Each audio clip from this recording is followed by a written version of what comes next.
이럴 때일수록 우리가 이제 진짜 이 불법의 소중함을 느끼고 이 생사의 문제에 대해서 다시 한번 깊이 생각을 하고 여러분도 공부를 가다듬어서 하셔야 됩니다.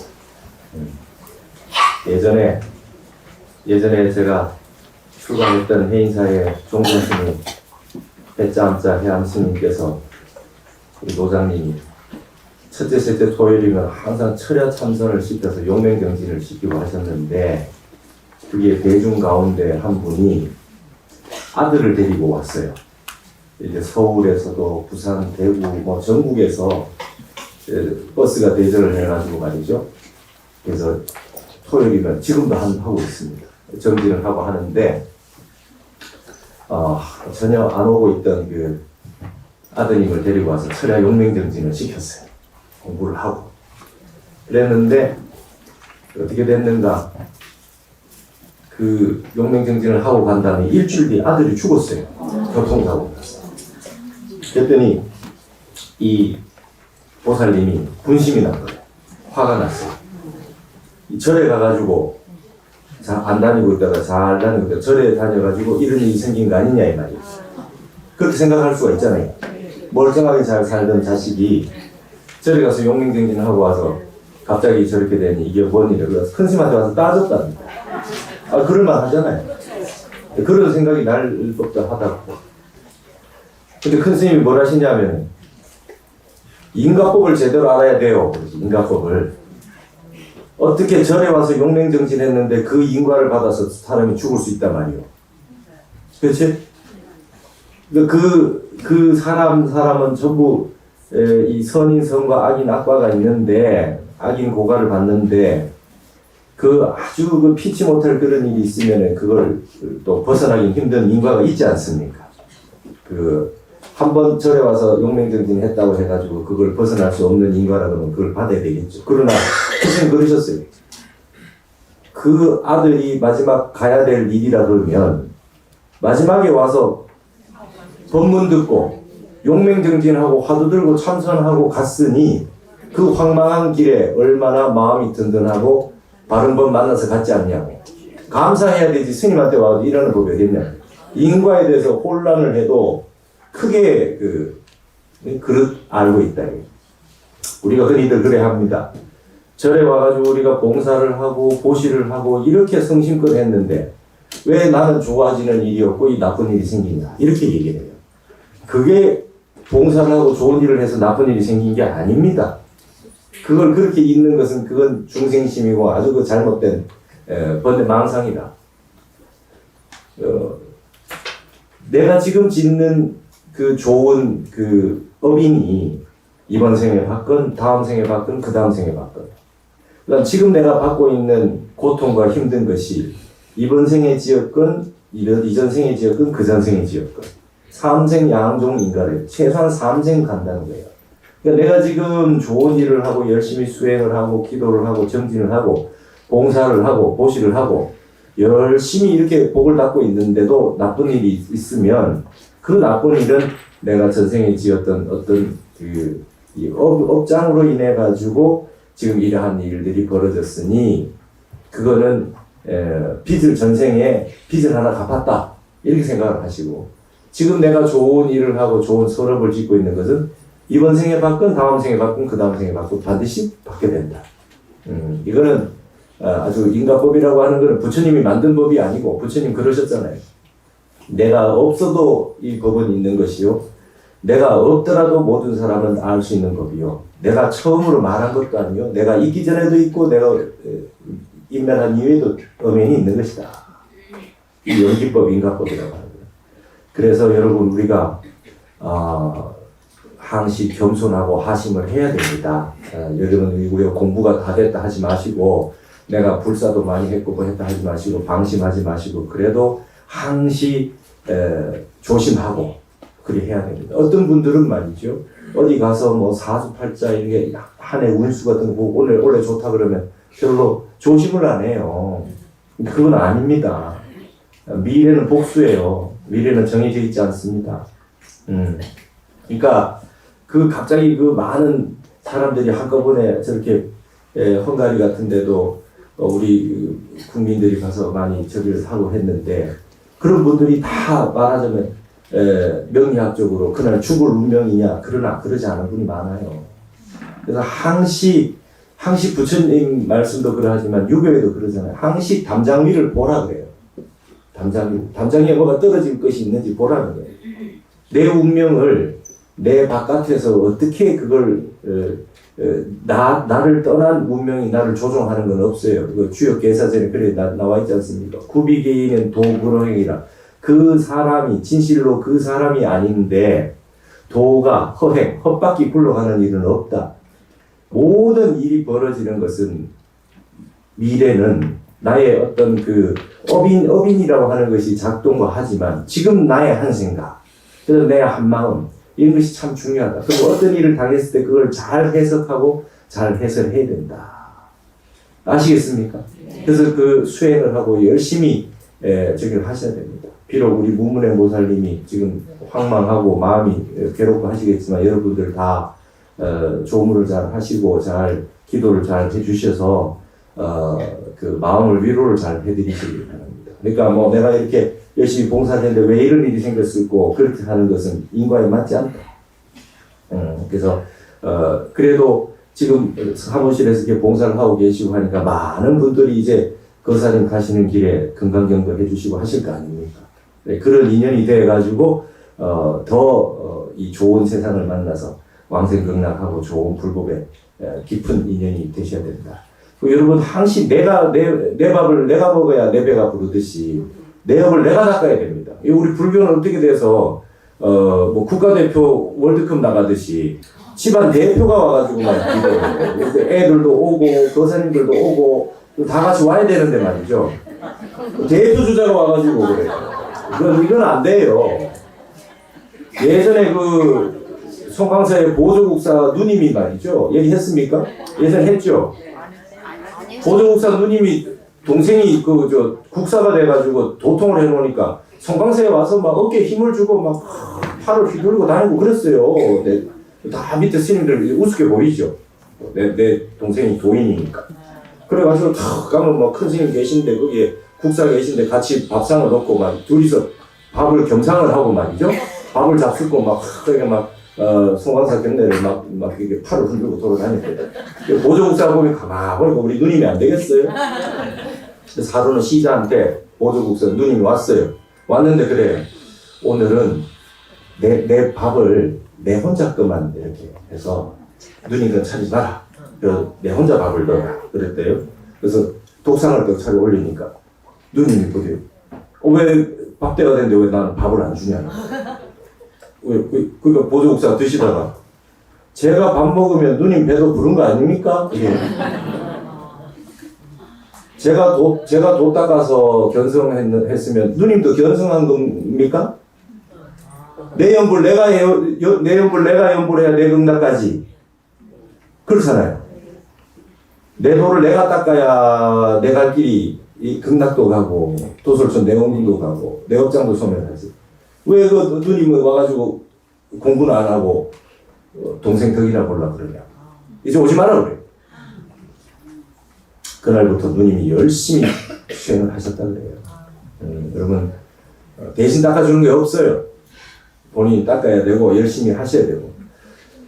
그리고 공부가 어느 정도 됐어도 이 길이 한량이 없어요. 이 생사해탈이라고 하는 게 나고 죽는 문제를 해결해야 되기 때문에 이 세상 일 중에 가장 큰 게 생사일대사입니다. 우리 이런 걸 공부법으로 삼으셔야 돼요. 들어 마신 숨 못 내쉬면 내생입니다. 들어 마신 숨 못 내쉬면 내생이네. 마지막에 여러분 숨 들이쉬는 게 쉽겠습니까? 내쉬는 게 쉽겠습니까? 들이마셔서 내쉴 힘이 없어요. 다 내쉬지를 못합니다. 그게 우리 마지막 한숨이 호흡지간에 생사가 호흡지간 경각에 있다는 거예요. 언제 우리가 어떻게 될지 알 수가 없기 때문에 이런 이 일들을 겪으면서 여러분이 내 머리에 불 붙었다 생각하시고 생사를 해탈하는 공부를 열심히 하셔야 됩니다. 선정을 갖는 공부를. 제가 이 마조 100장에 이 마조 1할에 지금 우리 공부를 하고 있지만 이 공안은 저하고도 굉장히 저도 잊을 수 없는 그 인연이 있는 공안이에요. 제가 출가를 할 때 참선을 하려고 출가를 했는데 동국대 4학년에 대해서 겨우 선방에 가게 됐어요. 38살에, 37살에 이제 선원에 가게 됐어요. 눈물이 났다 그때 그랬지 않습니까? 공부를 잘하고 있었는데 그 해운정사 선원에 그 점심 먹고 포행을 가다가 올라갔다가 내려오는데 이 무릎을 다쳤어요. 안거도 잘하고 정리도 잘하고 화두도 잘 들리고 했는데 그 무릎을 다쳤는데도 불구하고 그 철을 반 남은 철을 나고 또 거기 한의원을 조금 다니면서 또 산철도 또 나고 그리고 이제 동안거에 이렇게 또 한 철 또 났어요. 근데 이게 지금 다리가 아프니까 이게 척추가 틀어지고 목까지 아프고 이런 일이 생겨났어요. 그래서 그 해운정사도 큰 스님이 3일 용맹정지를 하거든요. 밤낮 없이 용맹정지를 하는데 그때 제가 정진을 했는데 그때는 3일 밤낮으로 화두가 쭉 흘렀어요. 화두가 밤낮으로 흘러가지고 용맹정지 끝이 났는데 저도 모르게 이게 눈물을 이렇게 흘리고 있는 거예요. 저는 몰랐어요. 제 자신에게 눈물을 흘리고 있는 줄을. 근데 보니까 왜 이런가 이렇게 자세히 봤더니 몸이 아프더라고. 몸이 아픈 줄 모르고 화두는 잘 들렸어요. 그 정도로 공부는 됐는데 몸이 아팠어요. 눈물을 흘리고 몸이 아파서 눈물을 흘린 거라. 몸은 따로. 근데 제가 그 철에 공부가 잘 돼가지고 한참 공부 잘 될 때라 가지고 문경에 가면 대승사라고 저기 선원이 있어요. 거기는 요즘은 뭐 있는지 없는지 잘 모르겠지만 거기에는 해제를 하고 나면 결제철에 공부가 잘 된 스님들이 더 밀어붙이겠다 하는 분이 3, 7일 용맹정진하는 게 산철이 있어요. 하루에 거의 한 20시간 가까이 안 자고 아예 눕지 않고 정진하는 그 산철 아주 용맹정진이 있어요. 제가 그게 방부를 들여놨어요. 거기 가려고. 근데 이제 그 몸이 그렇게 우는 거를 보고 야 이거를 몸을 신경을 쓰지 말고 한번 거기에 가느냐 아니면은 저기를 좀 치료를 해서 와야 되느냐. 근데 참선을 해서 아주 선정이 들고 아주 공부가 잘 될 때는 모르겠지만 평상시에 너무 아픈 거예요. 그래서 이렇게 하루 이틀 사는 것도 아니고 이걸 치료를 해서 다시 와야 되겠다 하고 제가 이제 우리 지금 종경 스님이신 스님께 가서 인사를 드리러 갔더니 제가 지금 이렇게 몸이 저기 하는데 그 결제 기간에 중간에 점심시간에 나가서 좀 침을 맞으면서 좀 다녀도 되겠습니까? 이렇게 여쭤봤어요. 그 사실 대중들 속에 그 내고로움을 끼치는 게 좋지가 않거든요. 제가 항상 하는데 근데 큰 스님께서 저를 아끼시는데 난감한 표정을 지으시면서 대중들이 싫어하는 것만 그러시더라고요. 대중들이 싫어하는 것만 그러시더라고요. 그래서 화두를 좀 잘 들어보지 그러시더라고요. 아픈 걸 모르니까 하거든요. 근데 그건 되지만은 너무 몸이 안 좋더라고요. 그래가지고 그러면 제가 스님 조금 치료를 해서 다시 오겠습니다. 그리고 이제 선원에서 나왔어요. 나와가지고 이제 치료를 하기 위해서 나와서 다녔는데 말이죠.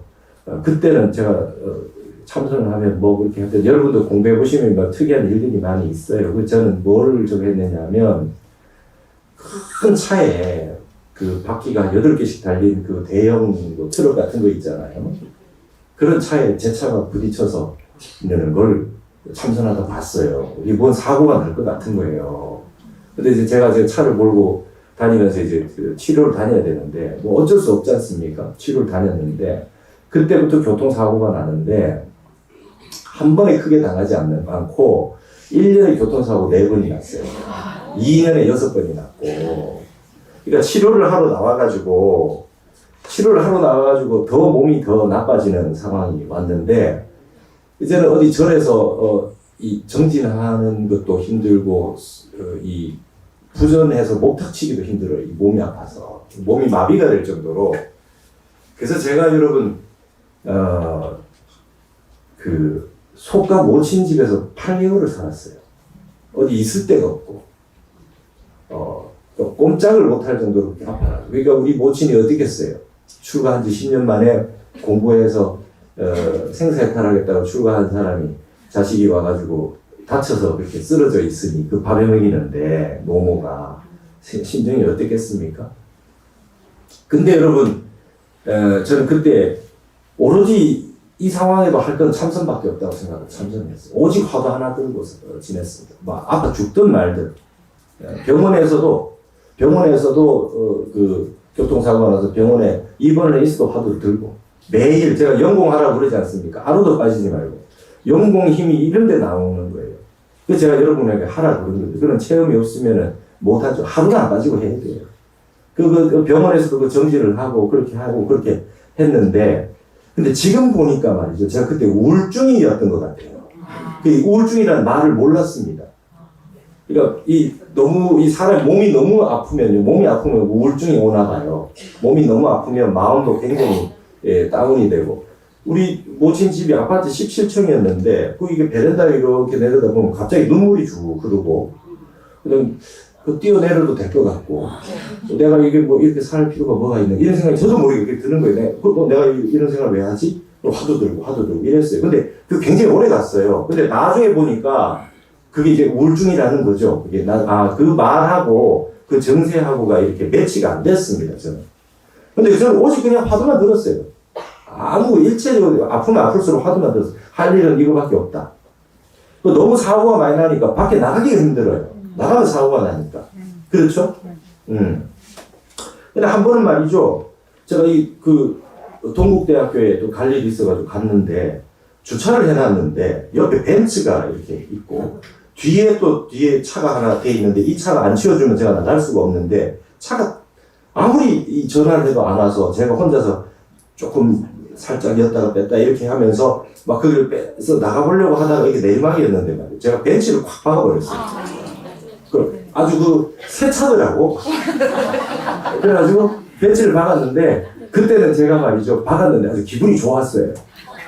제가 큰 차를 들이받는 걸 봤는데 벤츠가 제일 센 거 아니에요? 어쨌든 박았으니까 이걸로 뭔가 한 땜이 되는가 보다. 그래서 기분이 좋아가지고 그냥 벤츠 그 기사한테 전화를 했죠. 전화를 하니까 이분이 아유 그러시냐고 그냥 막 가시라고 이래요. 그 동국대 그 운동장에서 그 야구 하시고 계신다고 사장님이더라고.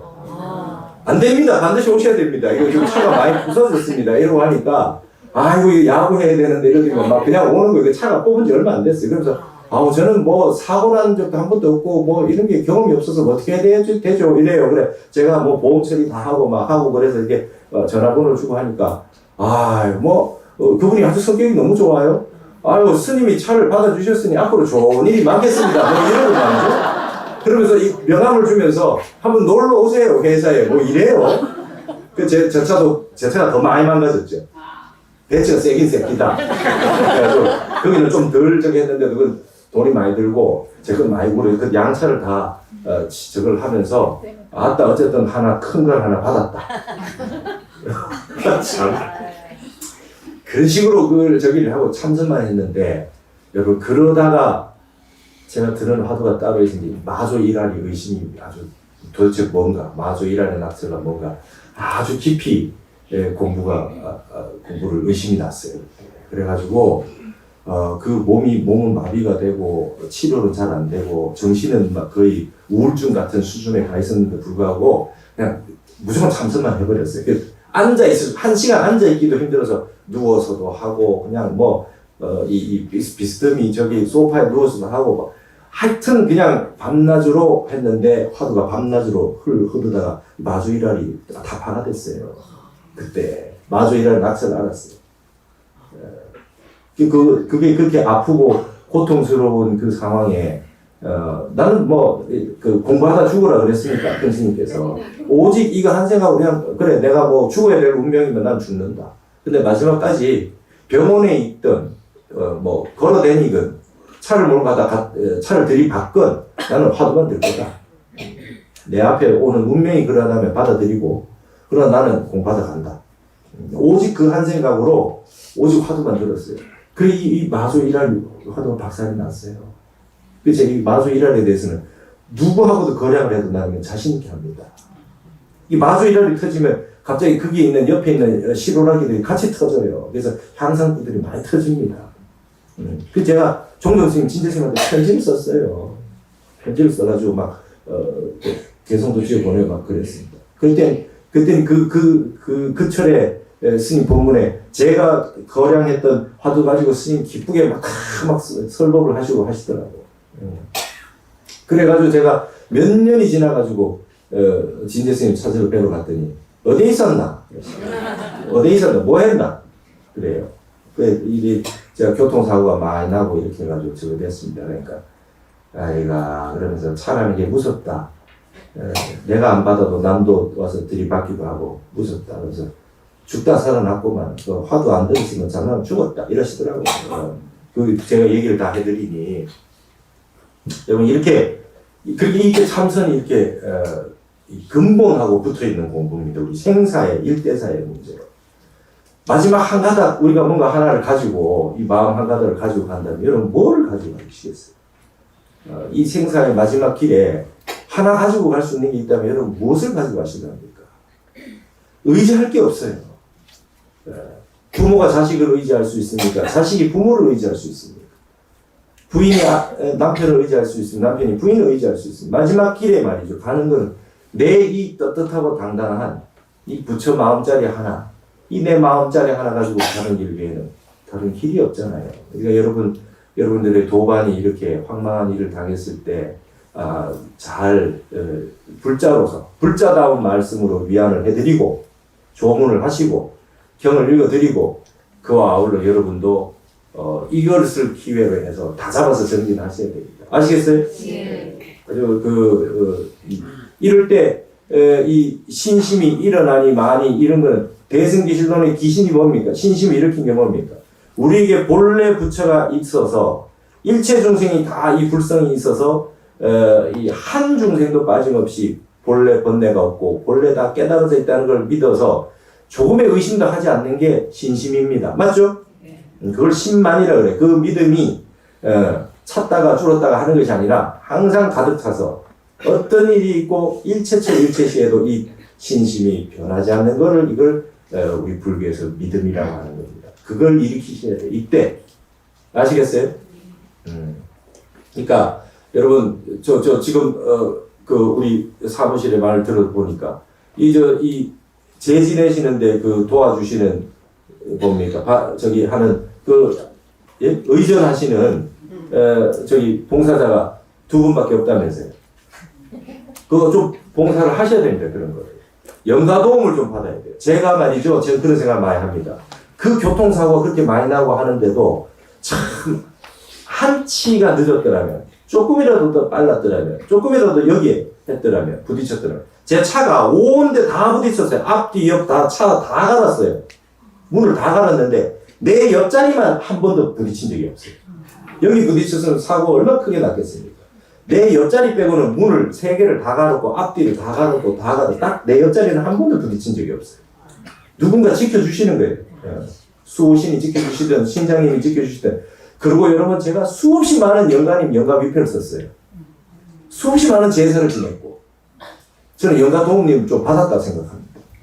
제가 제사 지내드리고 제가 정성으로 기도해드렸던 유주무주 영가님들, 애혼 고혼 영가님들 제가 제사 많이 지냈습니다.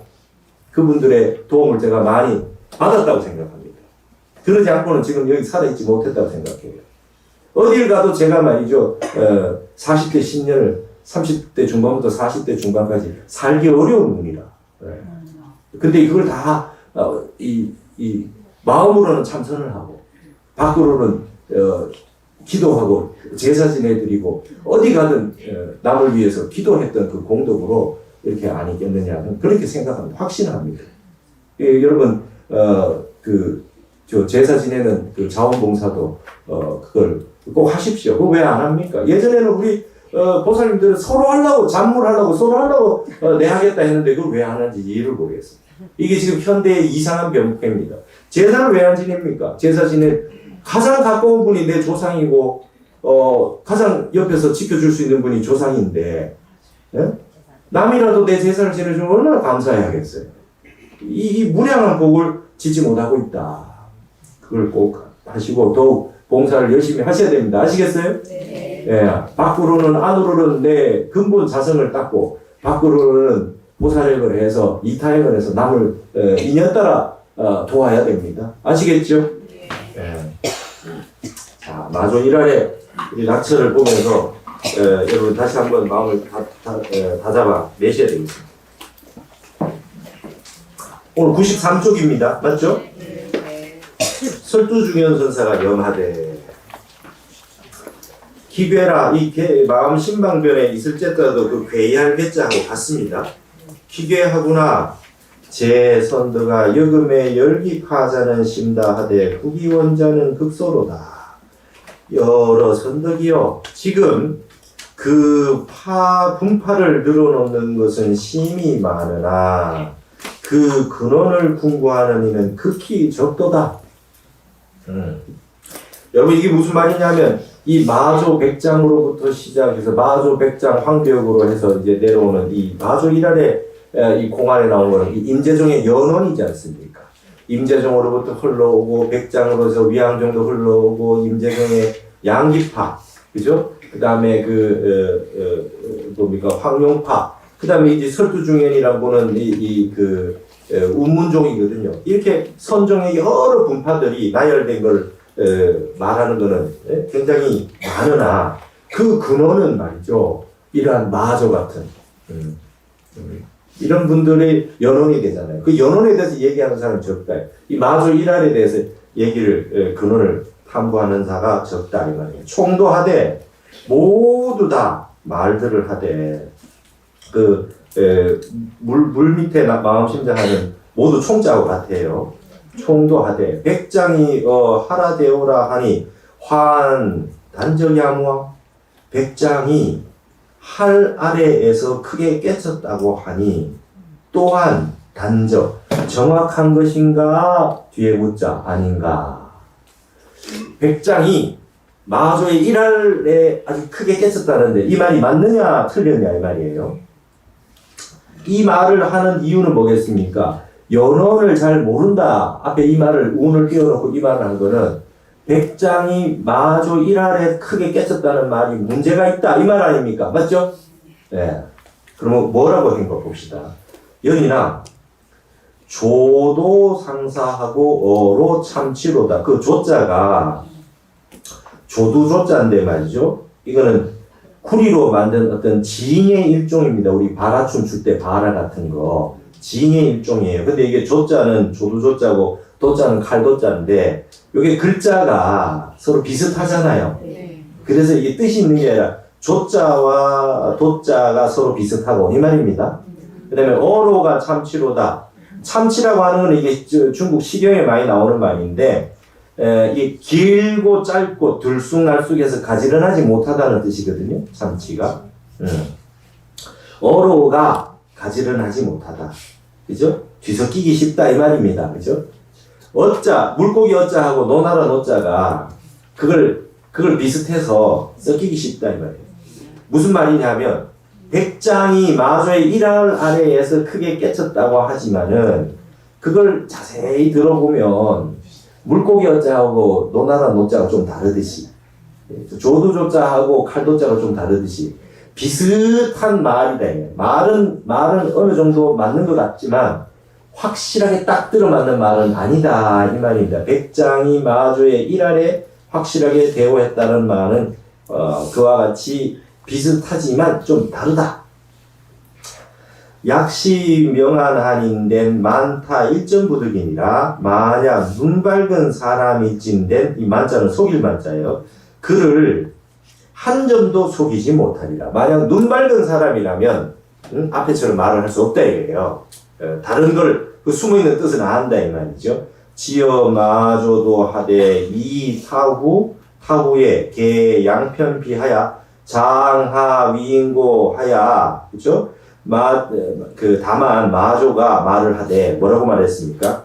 그대가 타후에 앞에 문장에서는 이후에 이렇게 돼 있잖아요. 그죠? 앞으로 향후에 그 두 조각의 가죽을 열어서 입을 열어서 무엇을 가지고서 사람을 위하겠는가?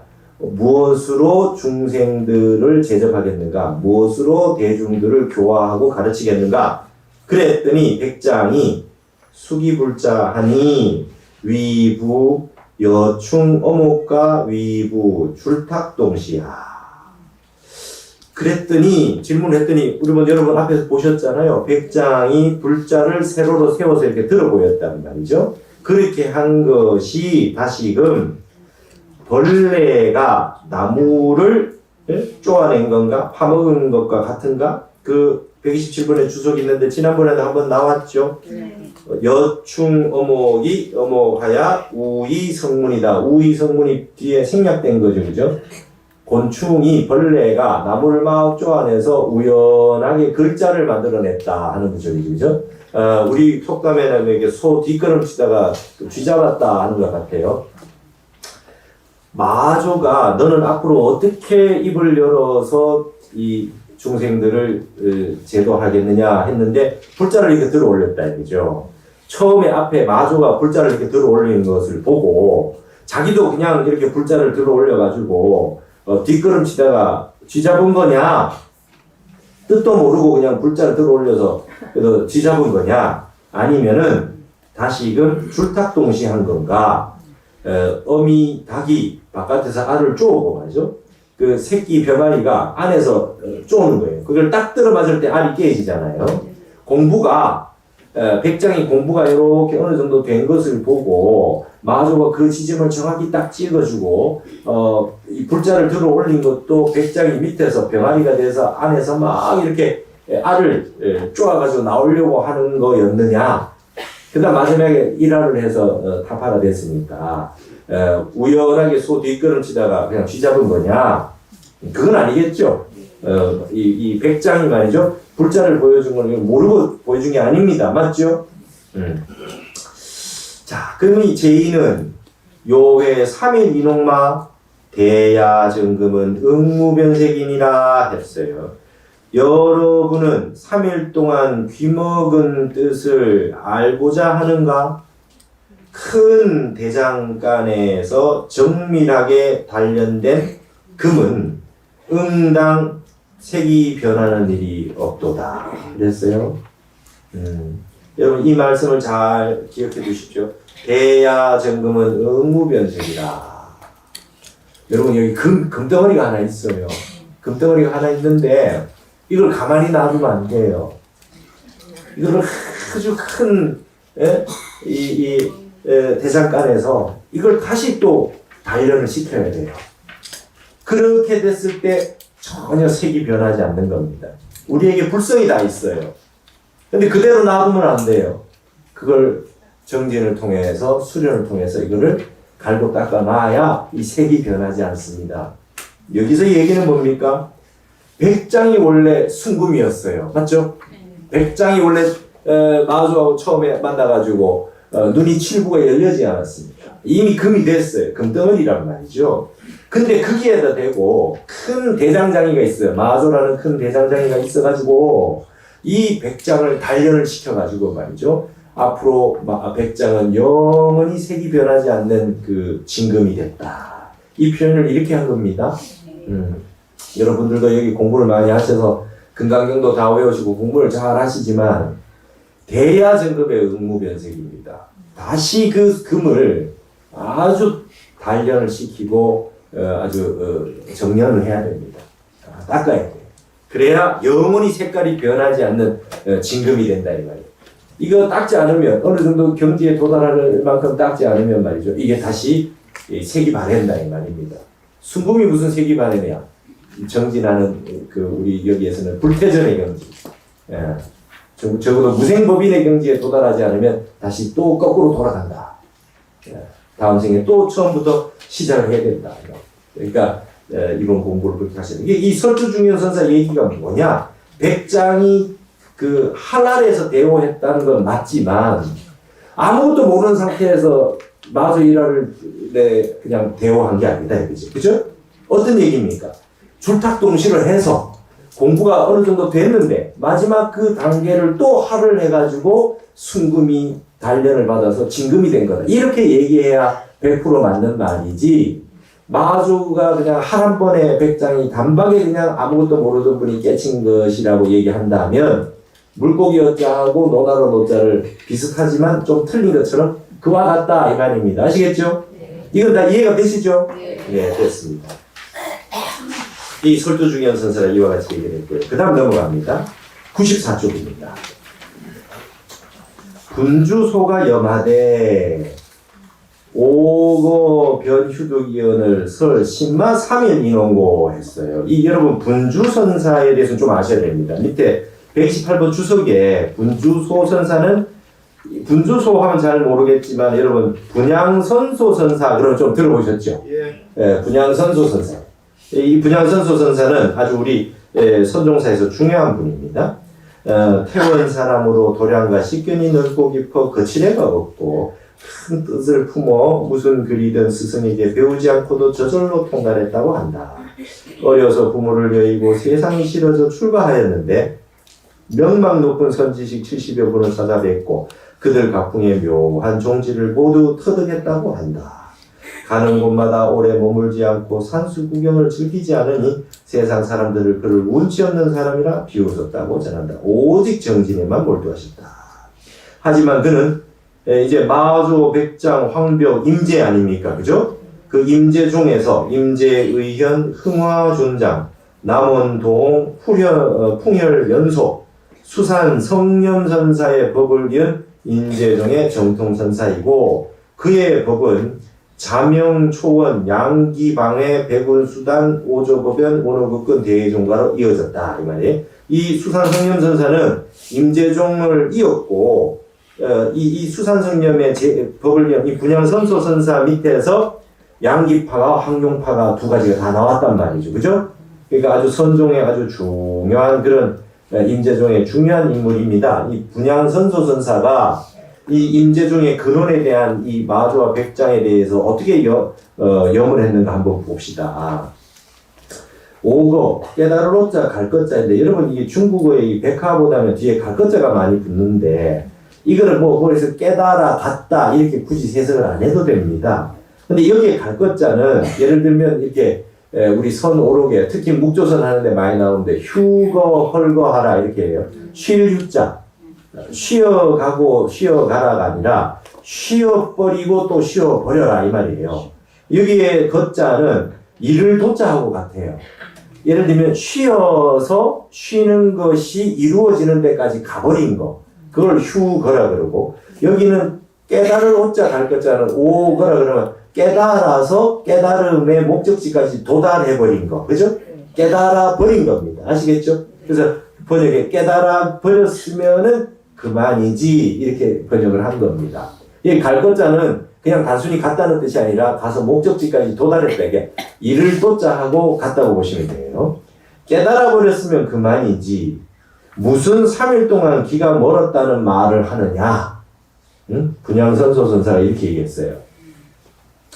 여러분 그 마저 1할에 하를 어학하고 했는데 그걸 듣고 깨달았다 그러면 되지.